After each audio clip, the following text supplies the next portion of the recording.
We know our planet inside and out. At least that's what we think. After all, we monitor the Earth and its weather patterns from outer space. We measure the Earth's surface and peer into her deepest depths. In today's world of optimal hardware and intelligent software, mankind is reverting to the status of hunter and gatherers. Researchers from all over the world are compiling a vast and very valuable resource: data about our planet Earth. This data affords a new glimpse of our planet. The ongoing exploration of the world has entered the era of big data. But this development also harbors some big problems. Keeping track of the data, making sense of it, is one of the biggest challenges facing mankind today.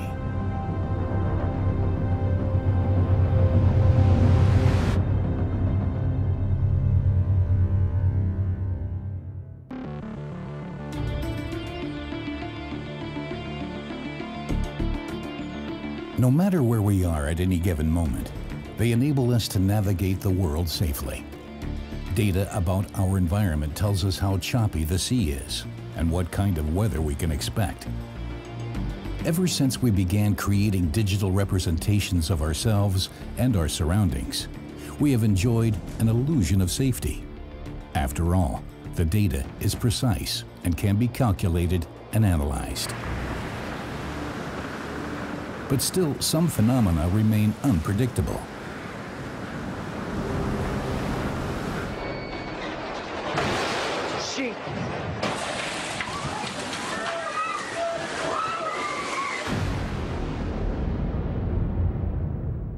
These tourists are witnessing a phantom of the seas, a monster wave. Worldwide, on average, 2 ships per week are lost to these oversized swells. Few people have ever seen one, but what if we could monitor the entire ocean around the clock? An ambitious goal, but not an impossible one. In April 2014, a satellite was launched that ushered in a new era of planetary monitoring.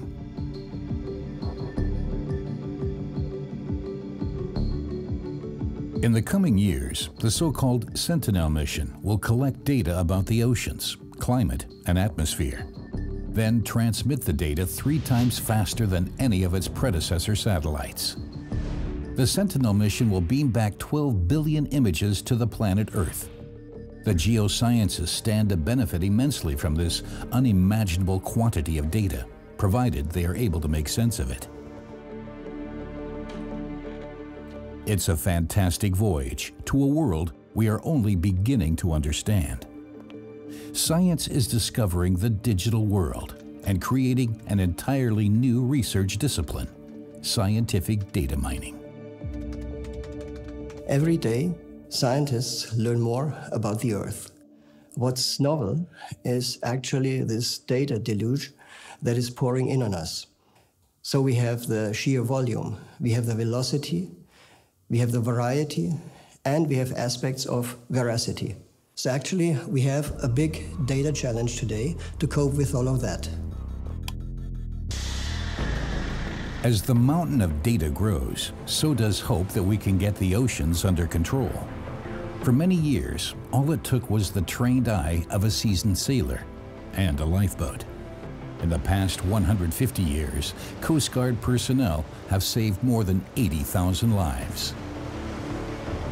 But even they sometimes succumb to the waves.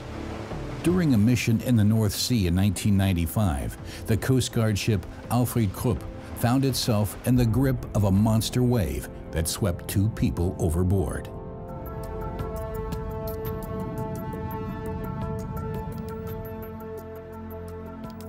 Researchers have been gathering data on monster waves ever since this incident. They are collecting information about a phenomenon that was previously virtually unknown. Mathematicians, physicists, and wave researchers are collaborating to figure out what gives rise to these waves. They see a correlation between what happened to the Alfred Krupp and a second incident. That same night, the measuring station on an oil platform registered an enormous wave, only 570 kilometers away. 2 monster wave incidents on a single night, both within the confines of the relatively small North Sea. This cannot be a coincidence. For the first time, it had been incontrovertibly demonstrated that monster waves exist. But where do they come from?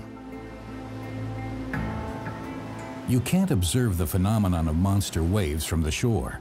They seem to come suddenly from nowhere in the middle of the sea. The waves themselves are also not visible from outer space. But there are 2 things our satellites can observe. Optical recordings show cloud formations, and radar records reveal wind movements.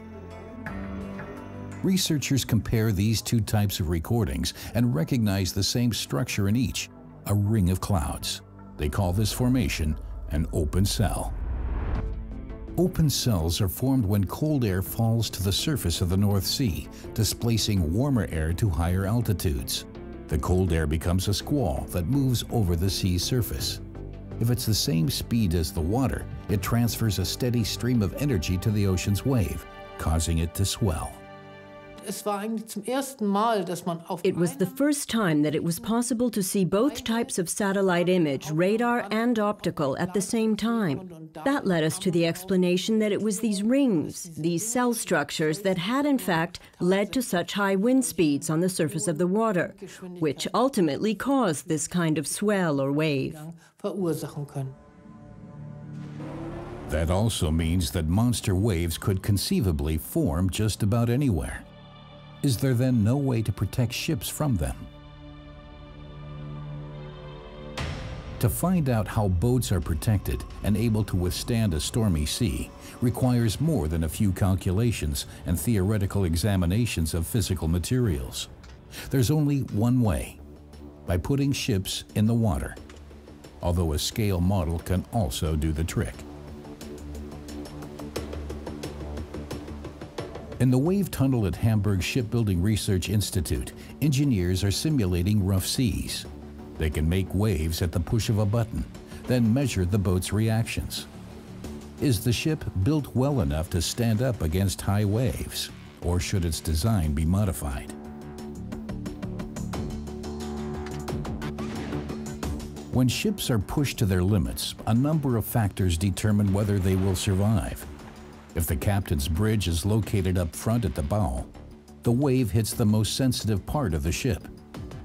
Future shipbuilders can take that into consideration.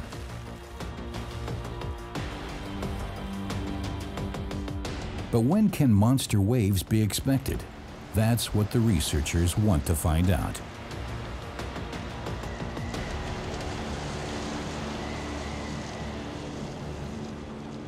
On the Pheno research platform, measuring equipment records comprehensive data about a giant wave.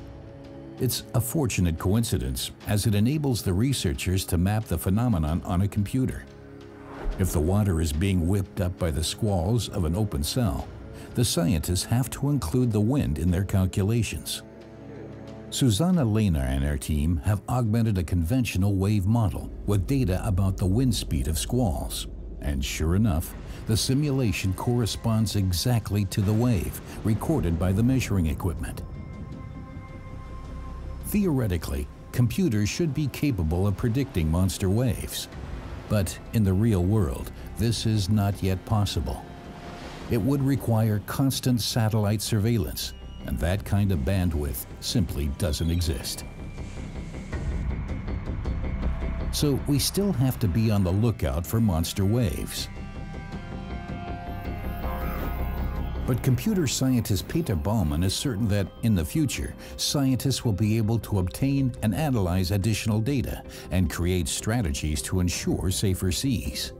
He has been commissioned by the European Union to find ways to deal with large amounts of data.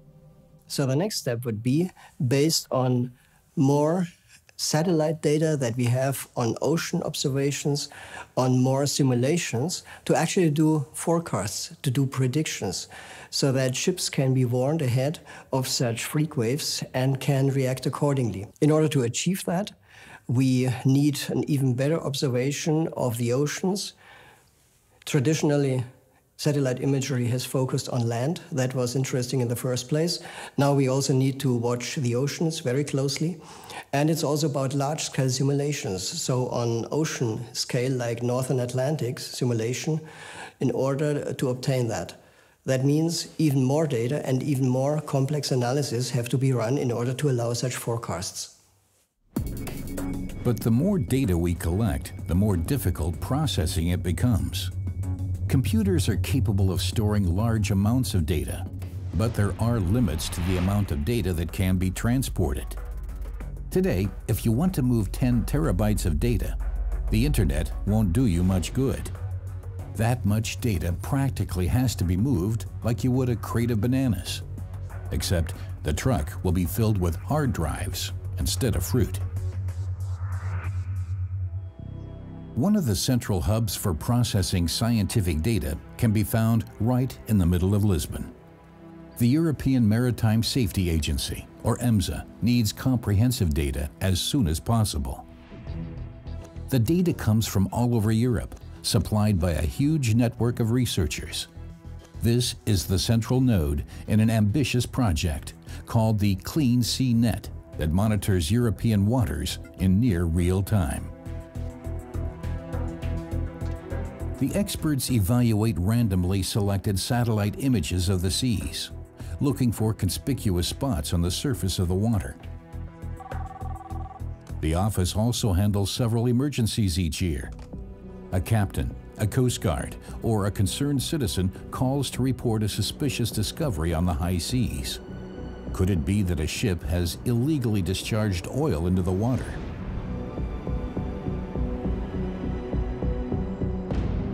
Objects on the water are not static. They're all moving, always. Ships especially, but also oil slicks. And it's important for our member countries to be able to react quickly, for example, by recognizing potential polluters and apprehending them. The collaborators in Clean Sea Net first have to determine which satellite is near the location in question. In this case, a ship has been sighted off the coast of England. Is there a satellite that can deliver images of the area within the next 15 minutes? The experts are lucky. A picture is available. It usually takes several days, but right now, the data is needed faster. So the satellite sends the data directly to the nearest station, where the image is processed and forwarded to Lisbon in short order. Olaf Trischmann and his team compare the satellite image with the maritime traffic reports. Every ship transmits a signal at regular intervals that can be used to identify the ship and its route. The oil slick off the coast of England can be connected to a specific ship. The polluter's identity is revealed. I compare Clean Sea Net to speed checks on highways. Drivers know their speed may be measured using radar, and it's the same way with Clean Sea Net. Ships know that there's an agency that might be checking to see whether they have illegally discharged oil, so they're more careful. It leads to more safety and better behavior. The deterrent actually seems to be working. The pollution rate on the seas has decreased considerably since Clean Sea Net was set up. Good evening, EMSA speaking. Yes, we have identified an oil spill in your southwest. 30 minutes after the picture was taken, Trischmann informs the authorities. You can't get much faster than that. Computers can process large amounts of data, but can't replace the experienced eyes of the experts. Evaluating large amounts of data naturally also requires a massive amount of data processing. First, the raw data from the satellite has to be turned into images, but of course there is also lots of analysis to be done. And that analysis is carried out by people at the moment, not by machines. We have observed that the algorithms currently available are not sufficient to ensure reliable identification of polluters. We humans are at a disadvantage because we are not capable of working round the clock. And the faster the data comes in, the more difficult it becomes for us to process it. Even our computers are not equipped for the rate of speed at which the data is delivered. The result is a huge backlog of data, a mountain of information that is quite literally over the heads of today's scientists. This big data, this data deluge that is coming in on us, actually poses new problems on us. So we have the data, but how can we analyze that? It is not just the sheer volume, it's also about the speed, how data come in. Now imagine you have a fire hose and you try to drink from that. Then you get a picture of what is our situation there.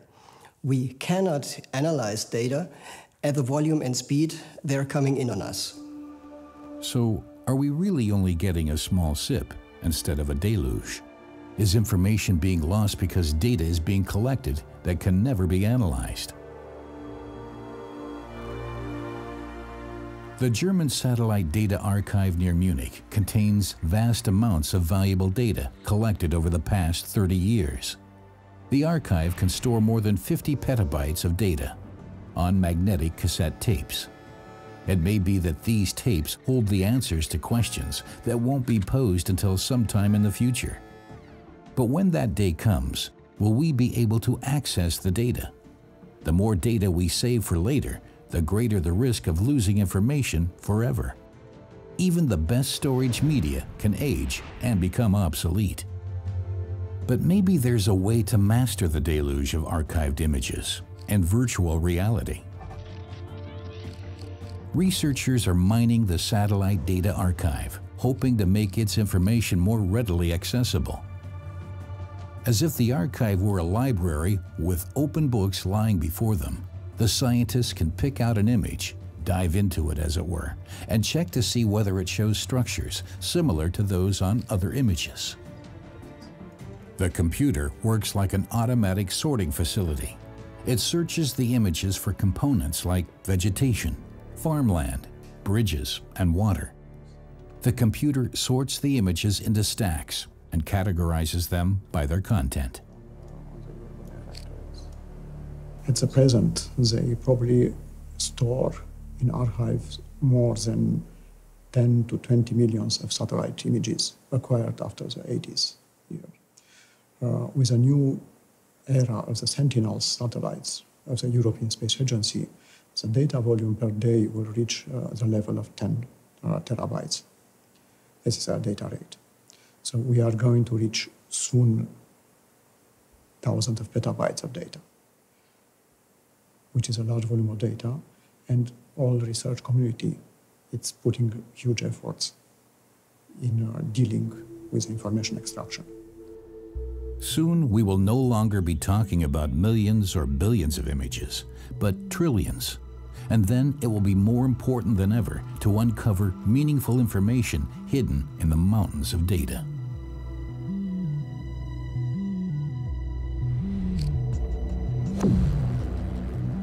And satellites are not the only instruments that deliver data about our planet. In fact, researchers the world over are currently measuring and recording data in an effort to learn more about the Earth. The data they are collecting is recorded in many diverse formats and resolutions. Researchers plumbing the depths of the ocean use different standards and measurements than scientists studying the atmosphere, for example.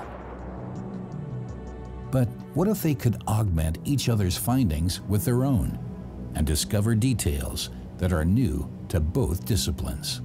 If they can find a way to combine data from diverse sources, we will have a more precise comprehension of the planet Earth.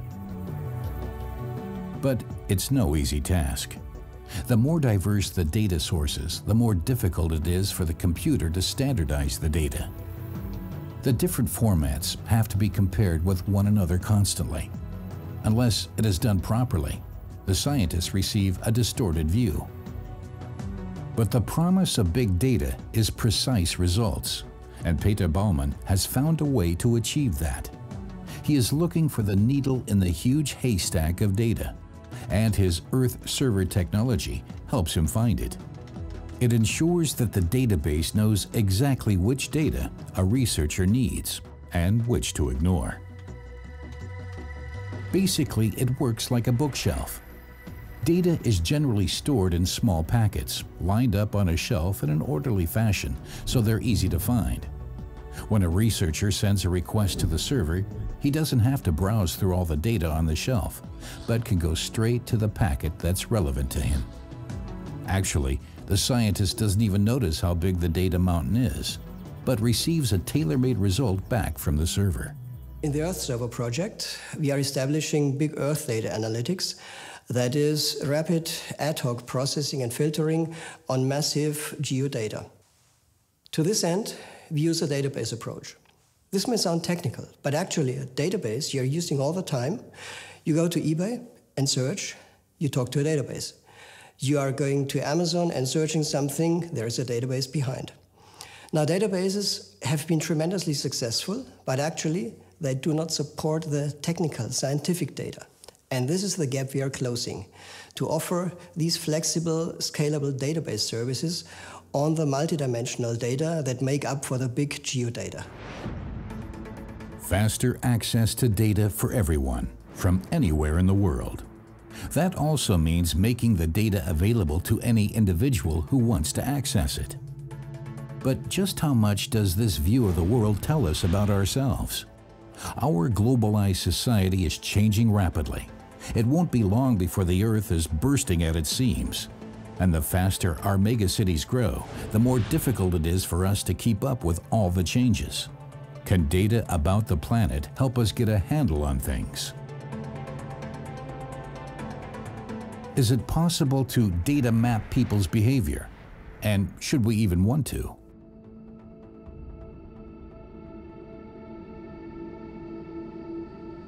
In our collective consciousness, data collection has achieved an unfavorable reputation. People are deeply concerned about privacy issues. Will we still have any privacy when everything that happens on the planet is measured, recorded, and stored? Geodata can also include information about people, but this is not necessarily a bad thing. At the German Aerospace Center near Munich, Hannes Taubenberg is examining how the face of the world is changing. As a geographer, he evaluates satellite images to investigate how cities are changing, particularly in Asia. But can data collected by observing the planet from space help us comprehend where society is going? Diese Daten geben erstmal First of all, this data gives us information about the planet's surface, and we are concerned with extracting information from the data. So if I look at a satellite image, what I get is not information, but merely a visual impression. We are working to create formulas that can be used to extract quantitative information from the data. Taubenberg has taught his computer to distinguish inhabited areas from uninhabited ones. The closer people live together, the more difficult it is to assess how many people actually live at a given location. But a bird's eye view includes one good indicator, namely roofs. Once the computer has recognized an element as a building's roof, it begins looking for similar structures. The computer counts how many roofs are visible. Now, Taubenberg is using this formula to comprehend the growth of the city of Hong Kong. Back in 1975, Hong Kong was already a metropolis with a population of 4 million. The city has experienced enormous population growth since then, and it is expanding onto the mainland and becoming consolidated with other urban areas. The most amazing finding is that megacities, urban regions with more than 10 million inhabitants, can no longer be seen as the largest urban conglomerates on the planet. Now we speak of mega regions, which are conglomerations of cities growing together, whose populations are no longer 10 or 20 million, but 100 million inhabitants. A city with a population of 100 million. That's more inhabitants than the countries of France, Belgium, and the Netherlands combined. Data collection can also facilitate humanitarian assistance. Since the crisis in Syria began, the Al-Satari refugee camp in Jordan has been growing bigger by the day. On the ground, it's virtually impossible to determine how many people live there and how fast the population is growing. But Elisabeth Schöpfer can take a close look at developments from her desk in Germany. She's trying to find out how many refugees have come to the camp using satellite images that reveal the shape of the camp.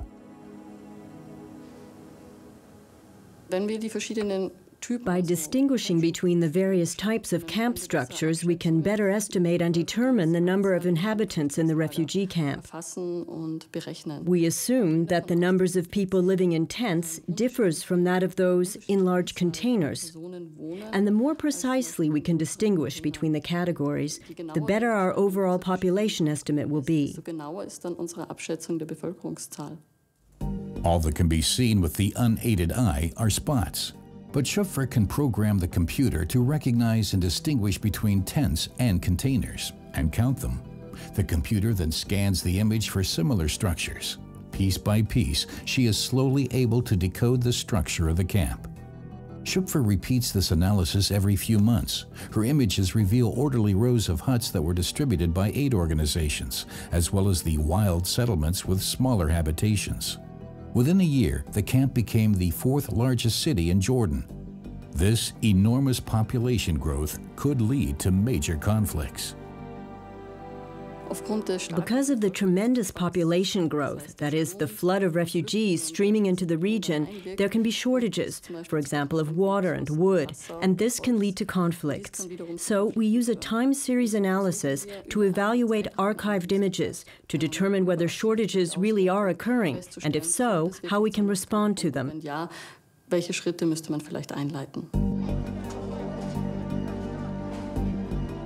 Elisabeth Schöpfer is in close contact with on-site NGOs who act quickly to implement the recommendations she makes from her office in Germany.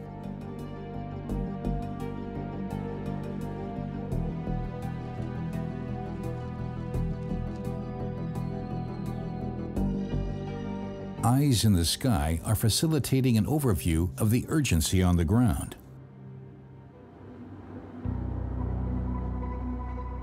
In Europe, it's those who live on riverbanks that could use this kind of analysis. Anyone who lives close to the water's edge is familiar with the deceptive quiet and how quickly catastrophe can strike. Extreme weather conditions are increasing in frequency, scientists say as a result of climate change. When rain soaks the countryside and the ground can no longer absorb the water, rivers begin rising into the surrounding landscape. An act of nature beyond control.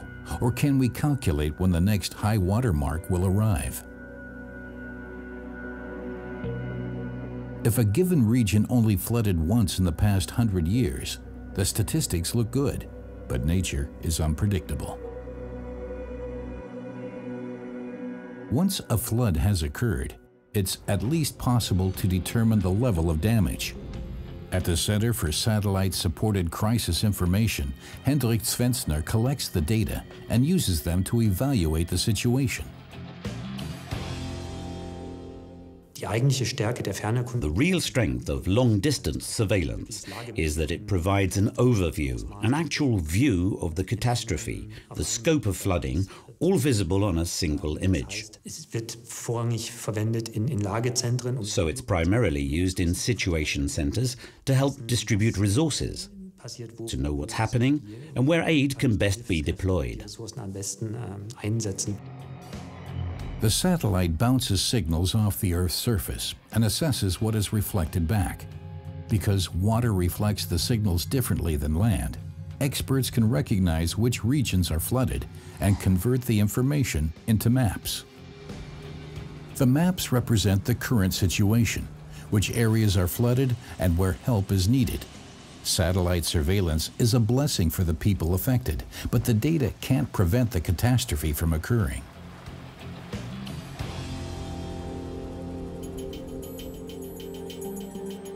There is equipment that can determine which areas might be threatened by flooding in the future.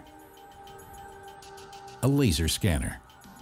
It measures the Earth's surface much more precisely than a satellite. When it flies over a potential floodplain, the device transmits signals and uses their reflections to determine the distance to all the objects they encounter on the ground. The result is a high-resolution digital model of the terrain and its structures. Koblenz, at the confluence of the Rhine and Moselle rivers, has experienced plenty of floods. At what level do the waters become threatening? After the flight, the surveying engineers turn the raw data into a model of the terrain.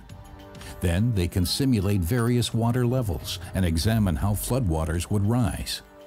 When two flooded rivers meet, the situation is particularly dangerous. The three-dimensional model relies on millions of measuring points.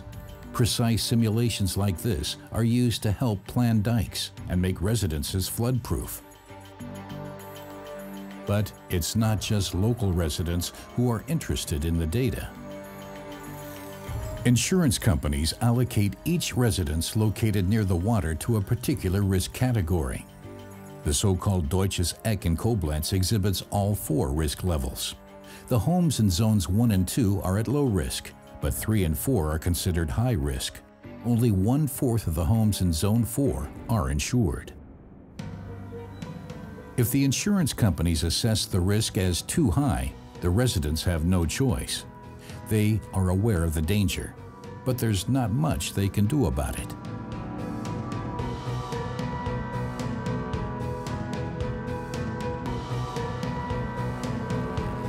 The more precise the data we collect, the more we are influenced by the results.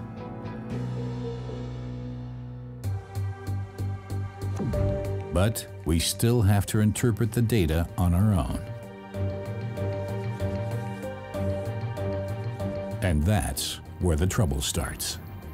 Because it presumes the scientists know exactly which data sets they need. That's a prerequisite for reliable results.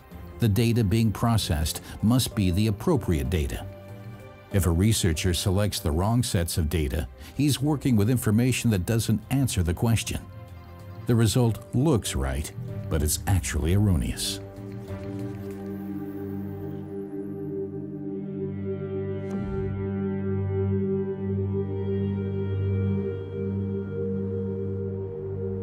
Whether the data can be properly interpreted can sometimes be a matter of life and death. Since the earthquake in the Abruzzo region of Italy in April 2009, L'Aquila has been a ghost town. Seismologists had investigated the site just prior to the disaster and delivered their data to the authorities, but the mayor gave no evacuation order. They didn't see it coming.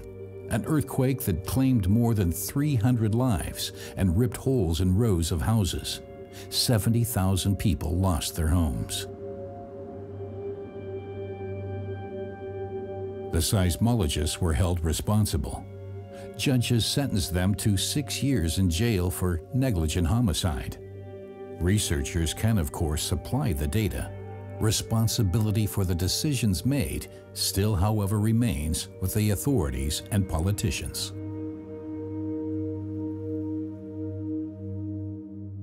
This incident in L'Aquila actually shows very clear how these challenges and these technological advances affect society. There is an interplay. So on the one hand, what is the meaning of, let us say, with a probability of 60%, we will have an earthquake? How should a mayor react on that? So that is something where we have to learn how to deal with that information that we get that we didn't have before. Everybody interprets the data according to his or her own preconceptions. And that becomes especially problematic when data-supported research is conducted on a global scale. A German-American research project has set itself an ambitious goal. Scientists are measuring the entire gravitational field of planet Earth. Earth's field of gravity is not the same everywhere. A mission called GRACE is investigating how the mass is distributed. GRACE employs 2 satellites orbiting the Earth. They constantly measure their distance from one another. When the first satellite approaches a mountain, it is briefly attracted to it. The distance between the 2 satellites varies. The researchers use this data to calculate the Earth's field of gravity. The resulting information is of global interest. It reveals the distribution of water on our planet. GRACE has been collecting data for more than 10 years. The data is updated monthly and compared with the previous data. This makes it possible to conduct precise calculations. Once you've determined Earth's field of gravity, you know how mass changes within the planetary system. Or you can observe how polar ice is changing, for example, that it is melting into the oceans. You can observe hydrological circulation on land.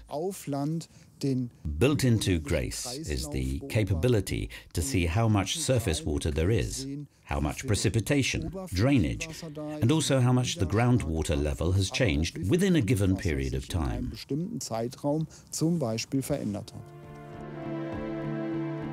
A satellite can only transmit data to Earth when it passes a station on the ground. The flyover lasts 15 minutes. Progress.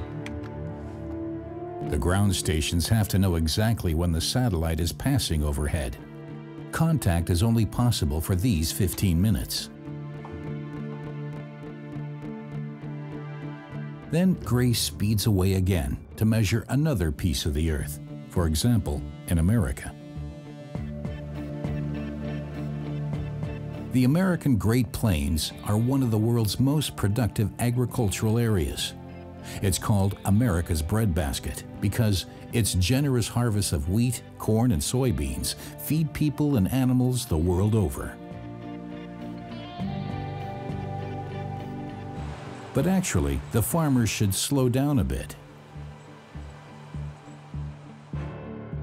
Their agricultural success is based on a single factor: a huge water reservoir called the Ogallala Aquifer.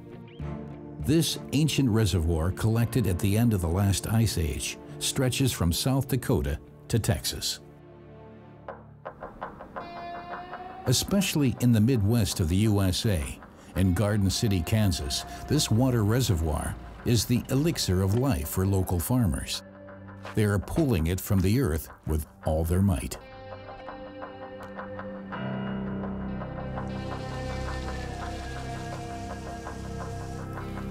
Week after week, month after month, year after year, their irrigation systems extract water from the Ogallala Aquifer.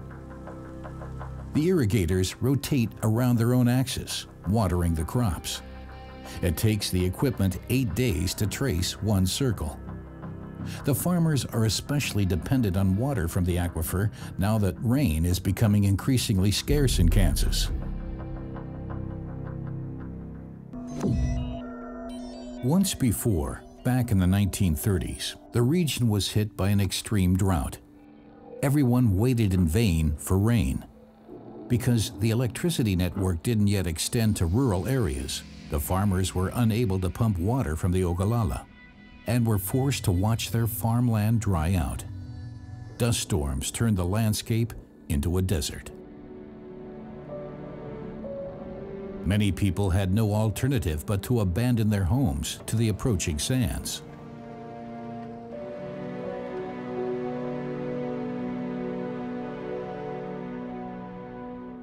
And today, in some places, Kansas looks just like it did then. Rain is more and more rare. Without irrigation, the land dries out, but the underground reservoir offers no solution. The GRACE findings are alarming. Since they first began measuring the Ogallala Aquifer in 2002, it has shrunk considerably. People are wringing it out like a sponge, down to the last drop.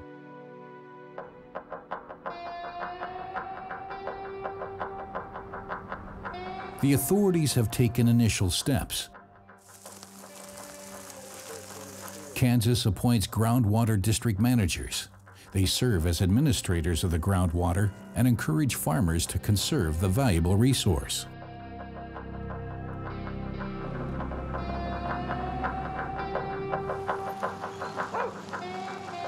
The authorities perform regular checks of the amount of water farmers remove from the groundwater. Most farmers have their own wells on their fields that extract water directly from the Ogallala. They are required to install meters on their wells that measure how much water they pump. Coming up on 036196, serial number 95.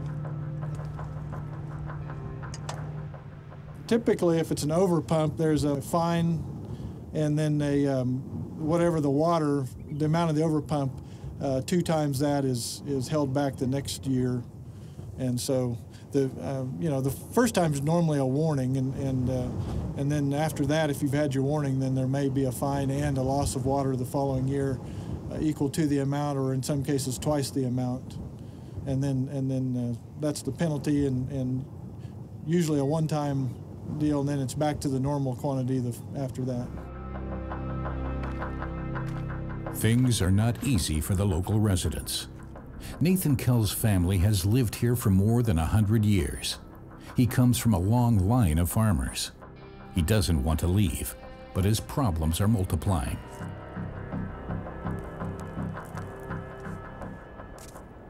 Within the last 10 years, we've lost 80–90% of our water volume that we had just 15 years ago. So it became a real eye-opener probably within the last maybe even 5 years how bad the situation is really getting. And of course, there's different areas that are worse than others. And unfortunately, our farm here in Haskell County, Kansas, is one of the worst areas as far as how quickly it's depleting. Nathan pulled the emergency cord. He no longer plants corn or soybeans. He raises cattle.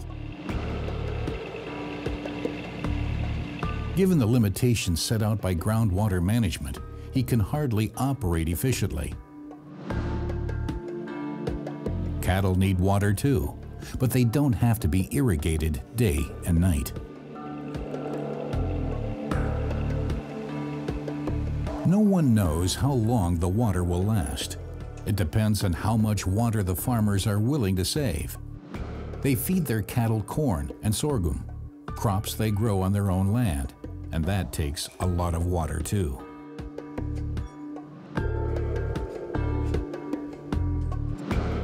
But above all, it's the big agribusinesses that find it difficult to conserve water.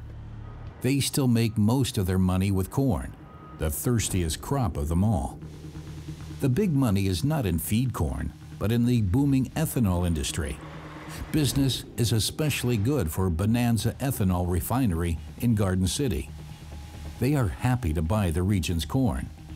Maybe the final reserves from the Ogallala Aquifer will end up in the bioethanol they produce.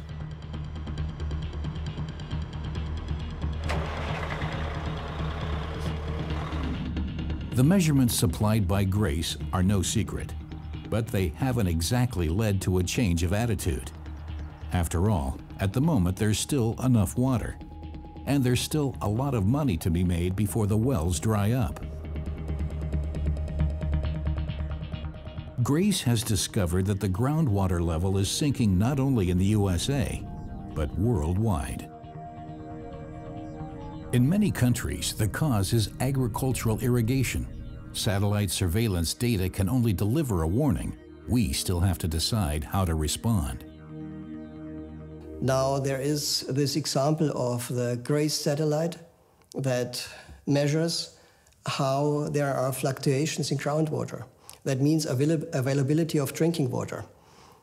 If somebody gets this information and somebody else doesn't, they can take advantage both economically, making money, but that also could mean that there is a restriction later on. People who would need it cannot get any longer access to fresh water, which is obviously not what we want. So politics, but also together with economists, philosophers, technology people, need to come together and establish new ethics, new norms, and in the end, new laws. But who will decide who gets to make money off the data? Who does the information about disputed territories, like the Arctic Ocean, belong to? The Arctic Ocean and its year-round ice cap have seen a lot of visitors lately, but not only from climate scientists. The warmer Earth becomes, the more ice melts, and the easier it is to venture into the Arctic Ocean. The polar region has become passable by ships for several months of the summer.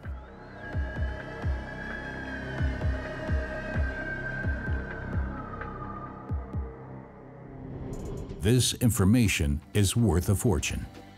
International commercial shipping lines save a lot of money by taking a shortcut through the Arctic Sea.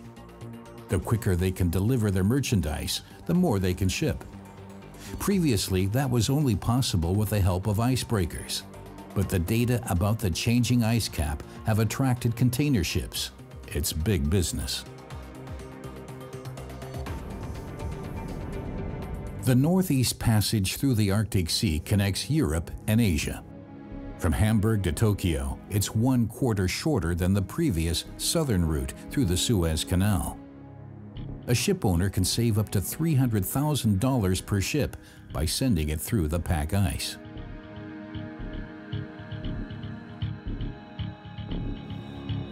This has an impact on the region's unique fauna.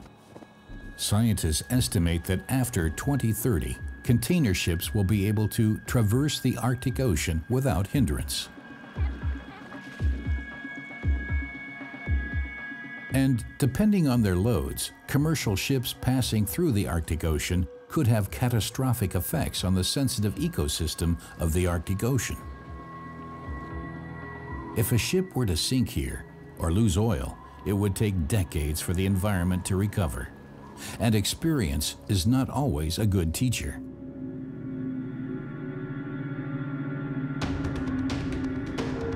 The SOS that reached Alaska's Coast Guard on March 24, 1989, signaled one of the biggest ecological disasters in the history of the world. The Exxon Valdez bled nearly 40 million liters of raw oil into the Arctic water.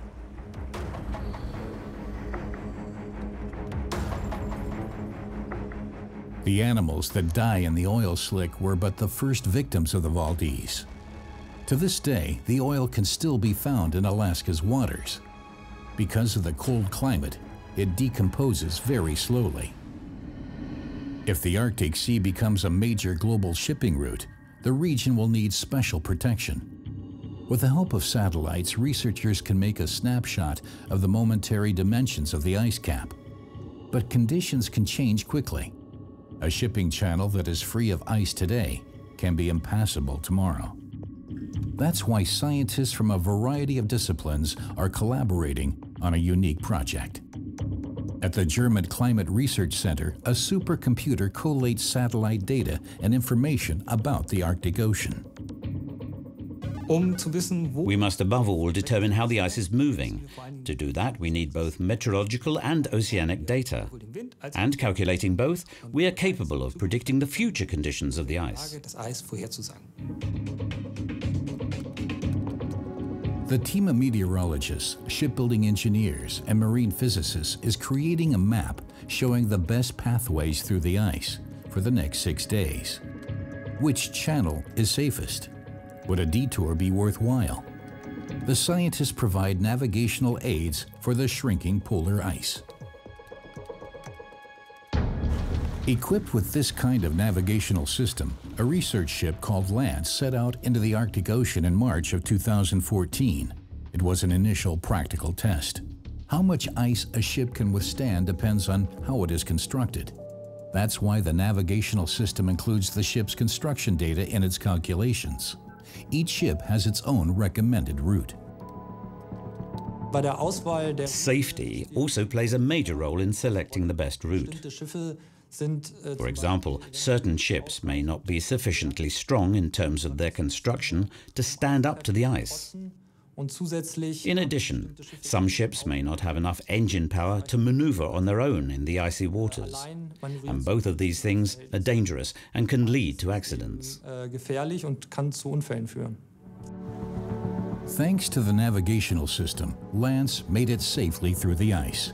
The easier it is for ships to navigate the Arctic Ocean, the less damage they will do to this unique polar region. And as a side benefit, the shipping lines make plenty of profit. In the future, it will probably be hard to say who benefits most from geodata. But one thing is certain: the more powerful our computers become, the more we are learning about the Earth. For example, if we feed a computer with data about temperature, Earth rotation, and the condition of the soil, we get a new image of the ocean. Swirls trap warm and salty water. The fact that these pockets of saltiness traverse the seas, or how the ocean's temperature is changing. These are all things only a computer can reveal. No scientist could make these observations on site, so learning to process large amounts of data is worthwhile. It's estimated that scientists spend 80% of their time managing data, and only 20% evaluating it. It's important for this ratio to be reversed in the future.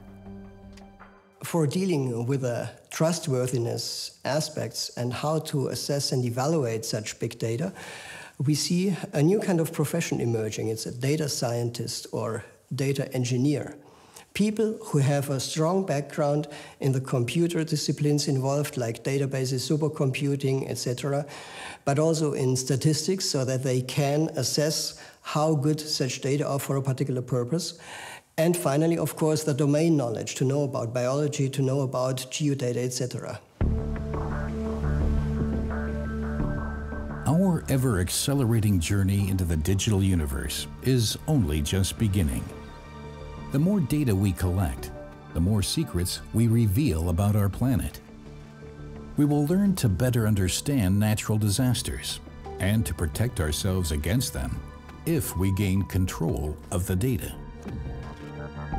There's still much to learn about our planet Earth, and it's just a mouse click away.